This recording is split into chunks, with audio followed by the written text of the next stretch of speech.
our little Parker Pocket baby. Hi, buddy. Whoop, whoop, whoop. Excuse my voice, guys, today. I've been talking too much on the phone and just in general. Anyway, so I have zero voice. For those who have been watching for a while, you know I have a nodule on my vocal cords that if I do too much talking, I have zero voice. So anyway, so a lot of times I have to really limit my conversations, and my kids love it because I can't talk. So talk about not being able to yell. That gets difficult. And especially when I'm calling dogs, I usually have to take one of the kids out with me to yell real quick because, oh my goodness, it's not working. So I'm going to try. Hopefully you guys can hear me okay. But my little kids call this little guy Little Rock, or he was The Rock. Now he's Little Rock. Yes. He's so fat and fluffy. He's just a fluffy baby. So this is, today marks 6 weeks old. He is on his own now. Parker is still nursing him a little bit in the morning. We were trying to cut that off, but she literally jumped in his playpen with him on the day that we were going to be moving her out of the nursery. So when something like that happens, it literally ruins all the progress that we've had. We kind of got to go back emotionally for both of them. It kind of takes them backwards. So I have a lot of people, when they come to pick up their puppy, if weather permitting and all of our arrangements permitting, we'll have Mama out front here. And a lot of times people will ask, well, can I take Puppy over to say goodbye to Mama? And I'm always absolutely 100% not. She's taken a long time to get used to the fact, oh, you stepped in Potty over here. You stepped in your own potty, and now we have potty tracks. Yes, we do. Now he's embarrassed. Yeah, we've done a lot of work to make sure that the transition is smooth to weaning and for them to be able to get away from Mama without it, really causing an issue physically, emotionally for both of them. And so if they, have that face-to-face again, it's going to be hard on everybody. So we've already gone through the necessary steps to make sure that they've said goodbye properly.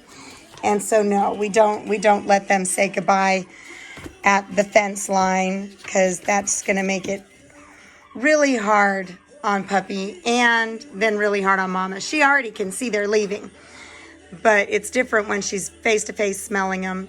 What do you see? What do you see? Huh? Do you think that's the way out, getting on that pillow?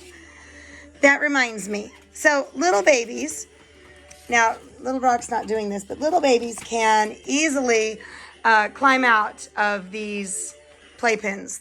Not this one. This is a nice tall one. But the short 24-inch, especially lighter puppies, the lighter they are, the smaller they are, usually the easier they climb. They just get a foothold in these little squares and just climb all the way up.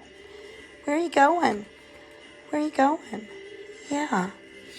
I've got this blanket up here because Parker is in here, and I don't want them to see each other right now. So they can still smell each other. They can still hear each other, but they're not having to be face-to-face with each other. So, yeah, say hi.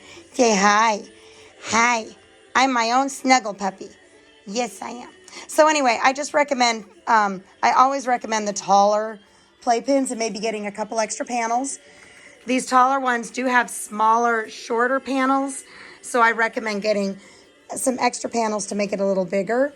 And I know that the 4-panel 24-inch is attractive, but it's not always going to hold you in. Now, one of our puppies that went home, Chowder, he has a clear, I'll post a picture of it here so you guys can see, a new playpen that I have been wanting to get my hands on, so that we can have that available to our owners. I know they can get kind of pricey, but it's something that I've been thinking would be a good idea because they can't climb out. They can see you. It kind of, to me, eliminates a cleaning issue in between all these little squares. So probably not something we would put here in our puppy area, but as an actual puppy owner, when I keep dogs for myself out of our puppies, I've been like, I need one of those. And right now, Chowder's family is really enjoying it. So that is also another option that I think we should put on our list just to make sure you really like the pillow. That's so cute. But anyway, so Little Rock's pink pillow or donut bed is not in here. It is in his playpen. Right now he has the 24-inch tall 4-sided playpen. That is where he spends most of his time right now, in his playpen, when he's not in here playing or when the kids aren't playing with him. But we went ahead and gave him the donut bed to sleep in, because that's even though it's pink, say that's my bed, and that makes it so much nicer. He also has a snuggle puppy. Snuggle puppy is something we highly recommend for puppies, whether you're taking home one of our puppies or you're getting a puppy somewhere else. Those first nights can be kind of difficult. Even after we crate train, they're getting out of their environment that they know. You keep stepping in the potty. I'm going to have to put a potty pad on there. Yeah. They're getting out of their environment that they know.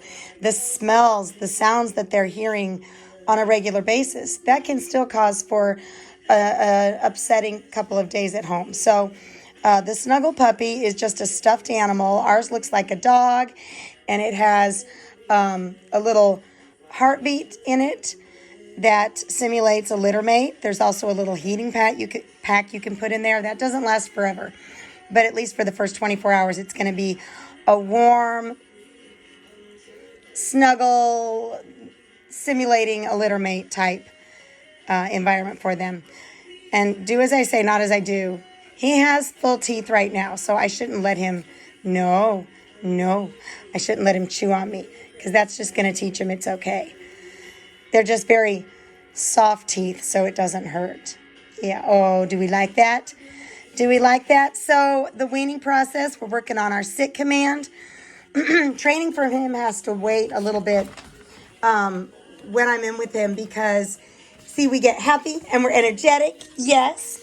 And the last thing he wants to do is work on his sit. Yeah.